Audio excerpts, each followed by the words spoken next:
যখন সব কিছুই করে দেখে নিয়েছো, তার পায়ে হাতে ধরে দেখে নিয়েছো, তার কাছে চোখের জল ফেলে দেখে নিয়েছো, তার কাছে ভালোবাসার ভিক্ষা চেয়ে দেখে নিয়েছো, কিন্তু তারপরেও তার মধ্যে কোনো পরিবর্তন দেখতে পাচ্ছ না, তখন অনেক বেশি দুঃখ হয়, অনেক বেশি কষ্ট হয়।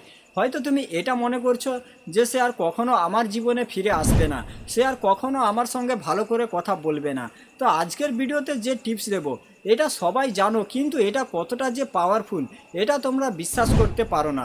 এটার প্রতি তোমাদের ভরসা কুলায় না, যেটার কারণে একই ভুল বারবার সম্পর্কের মধ্যে করে যাচ্ছ। যদি তুমি এই টিপসটা ফলো করতে পারো, এই টিপসটা ফলো করে আচ্ছা আচ্ছা বাঁকা মানুষও সজা হয়ে গিয়েছে। তোমার গার্লফ্রেন্ড কী জিনিস, তোমার বয়ফ্রেন্ড কী জিনিস, যদি তুমি এটা করতে পারো সে তোমার জীবনে ফিরে আসবে, 7 দিন 15 দিনের মধ্যে ফিরে আসবে। যদি তোমাদের রিসেন্ট ব্রেকআপ হয়ে থাকে, সে যদি আগের মতো তোমার সঙ্গে কথা বলছে না, সে আগের মতো তোমার সঙ্গে কথাও বলবে। একবার করে তো দেখো, না করেই সম্পর্কের মধ্যে একই ভুল বারবার করে যাচ্ছ। বারবার তাকে এটা দেখাচ্ছ তুমি তাকে কতটা ভালোবাসো, তোমাদের পুরনো স্মৃতি তাকে মনে করানোর চেষ্টা করছো। এইগুলো জিনিস করে তুমি কি তাকে তোমার জীবনে রাখতে পারবে? এগুলো জিনিস তুমি করে তাকে তোমার জীবনে রাখতে পারবে না। একটা জিনিস ভেবে দেখো, যখন সে তোমার সঙ্গে রিলেশনের মধ্যে এসেছিল তখন কি তুমি তার জন্য এরকম কোনো কিছু করেছিলে? এরকম কোনো কিছুই করনি। তারপরেও সে তোমাকে ভালোবাসা দিচ্ছিল, সে তোমাকে সময় দিচ্ছিল। এখন সে তোমাকে ছেড়ে চলে যেতে চাইছে বা সে তোমাকে ছেড়ে চলে গেছে, তো কিসের জন্য সে তোমাকে ছেড়ে চলে গিয়েছে? তোমার এত বেশি তাকে ভালোবাসা, তোমার এত বেশি তার কেয়ার করা, এইগুলো জিনিস তার সহ্য হচ্ছিল না, যেটার কারণে সে তোমাকে ছেড়ে চলে গিয়েছে। কিন্তু আমরা আমাদের নিজেদের প্রতি কন্ট্রোল করতেই পারি না, আমরা বারবার তার কাছে একই ভুল করতে থাকি। নিজের উপরে কন্ট্রোল করো, নিজের উপরে যদি কন্ট্রোল না করো তাহলে কখনো সে তোমার জীবনে ফিরে আসবে না, সে তোমার সঙ্গে আগের মতো ভালো করে কথা বলবে না। সে যদি 2 দিন 4 দিন পরে তোমার সঙ্গে কথা বলতে আসছে, তোমাকে কল করছে, তোমাকে মেসেজ করছে, তো দরকার নেই তার কলের রিপ্লাই দেওয়া, তার মেসেজে রিপ্লাই দেওয়া, কিন্তু তুমি তো এটা কন্ট্রোল করতেই পারো না। যদিও 2 মিনিট কন্ট্রোল করে থাকো তুমি, তারপরে সে যখনই পরপর কিছু মেসেজ করে দিল তুমি সাথে সাথেই তার সঙ্গে কথা বলতে শুরু করে ফেলছো। একটা জিনিস ভেবে দেখো, তুমি যখন তাকে বারবার মেসেজ করছো, তুমি তাকে 4টা মেসেজ করলে, 10টা মেসেজ করলে, তার দিক থেকে কোনো রিপ্লাই আসলো না, তো যতক্ষণ না পর্যন্ত তার দিক থেকে রিপ্লাই আসছে তত বেশি তুমি তার উপরে রেগে যাবে, তুমি পুরোপুরিভাবে পাগল হয়ে যাবে। তুমি এটা ভাবতে থাকবে যে ও কেন রিপ্লাই দিচ্ছে না, ও কেন আমার সঙ্গে কথা বলছে না। তুমি তার অহংকার ভাঙার চেষ্টা করবে, কিন্তু তুমি পারবে না। তুমি তার কাছে তোমার ভালোবাসা দেখানোর চেষ্টা করবে, তারপরেও সে তোমার মেসেজে রিপ্লাই দেবে না, তোমার কলের অ্যান্সার দেবে না, কিন্তু তুমি তার উপরে এই জিনিসটা অ্যাপ্লাই করতে পারছো না। সে তোমার সঙ্গে যেরকম করছে তুমি কেন তার সঙ্গে সেরকম করতে পারছো না?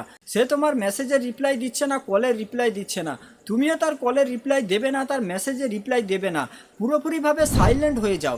সে মানুষটা পাগল হয়ে যাবে। সে যখন তোমাকে বারবার মেসেজেস করবে না তখন সে তোমার জন্য পাগল হবে, কিন্তু তুমি যদি বারবার তাকে কল মেসেজেস করতে থাকো তাহলে সে কিভাবে তোমার জন্য পাগল হবে, কিভাবে সে তোমার সঙ্গে কথা বলতে আসবে? সাইলেন্ট থাকতে শিখো। তুমি যদি চুপ থাকতে না পারো তাহলে কোনো কিছুই সমস্যার সমাধান হবে না।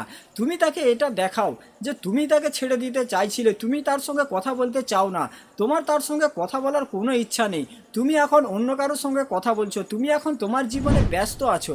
যখন তুমি তাকে এটা দেখাবে তখন সেই মানুষটা তোমার জন্য তড়পাবে, তখন সে তোমার জন্য পাগল হবে। তোমাকে শুধুমাত্র তাকে তড়পাতে হবে। সে তখন তড়পাবে যখন তুমি পুরোপুরিভাবে সাইলেন্ট হয়ে যাবে।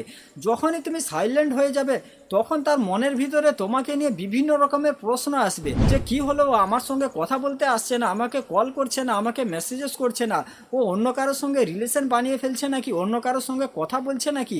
যখন সে কল করবে তখন তাকে ব্যস্ততা দেখাও, অন্য কারোর সঙ্গে ফোন লাগিয়ে দাও, সে যেন কল করলে তোমার কল বিজি পায়। এইগুলো জিনিস তার সঙ্গে করতে শিখো। এইগুলো ব্যবহার যখন তুমি তার সঙ্গে করবে, যদি তার মাথার মধ্যে অন্য কারোর ভালোবাসার ভূত চেপে থাকে তো সেই ভূতও তার মাথা থেকে নিচে নেমে যাবে যখন তুমি পুরোপুরিভাবে সাইলেন্ট থাকতে শিখে যাবে। কোনো ঝগড়া নেই, কোনো তার সঙ্গে রাগারাগি নেই, পুরোপুরিভাবে সাইলেন্ট হয়ে যাও। না কলের রিপ্লাই দেবে, না মেসেজে রিপ্লাই দেবে, না তার সঙ্গে কথা বলতে যাবে। এটা একবার করে তো দেখো, না করেই বিশ্বাস হারিয়ে ফেলছো। ভাবছো যে সে অন্য কারোর সঙ্গে কথা বলছে, আমার সঙ্গে আর কোনোদিনও কথা বলবে না, আমার জীবনে আর কখনো ফিরে আসবে না, কিন্তু এরকম নয়। যেহেতু তুমি তার সঙ্গে রিলেশনের মধ্যে ছিলে তো সেই মানুষটা তোমাকে মনে তো অবশ্যই করবে। সেও তো তোমাকে কিছুটা হলেও ভালো তো বেসেছিল, যেটার কারণে সে তোমার সঙ্গে রিলেশনের মধ্যে এসেছিল। যদি সে তোমাকে একেবারেই ভালোবেসে না থাকে তাহলে সে তোমার সঙ্গে রিলেশনে আসতো না। সেই জন্য তুমি যখন চুপ থাকবে তখন সেই মানুষটা অনেক তড়পাবে। অনেকেই বলতে পারে যে আমার গার্লফ্রেন্ডের বাড়ি আমার বাড়ির পাশেই, তো যখন সেখান থেকে যাবে মুখ অন্যদিকে ফিরিয়ে চলে যাও, তার দিকে ফিরেও তাকাবে না, তখন সে এত বড় একটা ধাক্কা খাবে, সে ছটফট করে মরবে। যখনই কোনো জিনিস মানুষের কাছ থেকে দূরে সরে যায় তখনই মানুষ সেই জিনিসটার মূল্য বুঝে। এটা তো আমরা সবাই জানি, ঠিক আছে? তো আজকের ভিডিওটা এখানেই শেষ করছি। সবাই ভালো থাকবেন। ভিডিও ভালো লাগলে চ্যানেলটা সাবস্ক্রাইব করে রাখবেন, আর ভিডিওটা বন্ধুবান্ধব বান্ধবীদের সঙ্গে অবশ্যই শেয়ার করে দেবে।